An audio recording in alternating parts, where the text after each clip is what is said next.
मुख देखाउँछ अनि त्यो भाँडा मान्नु अल्छी लागेपछि क्या त्यो कुकर 1 चम्चा भात चाहिँ कसले छोड्छ ओए 1 चम्चा भात 1 चम्चा तरकारी बुन्दिदी तिम्रो दिदीले यस्तो बिजोग बनाएको हेर आज कुकरमा भात 1 चम्चा रहेछ 1 चम्चा रहेछ भाँडा धुन यति अल्छी लाग्छ कि है सब काम गर्छ सुन न पकाउँछ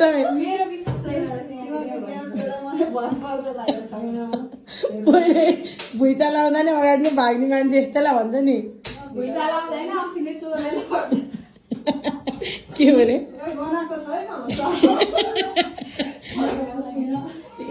हेर त म यहाँ 1 पन्यु कुकरमा भात छोडेछ होइन कराईमा 1 पन्यु के अरे तरकारी होइन छोडेर अनि भाँडा मान्न अल्छीले के हेर्दा त सब माझेको यति अल्छी लाग्छ कि यति के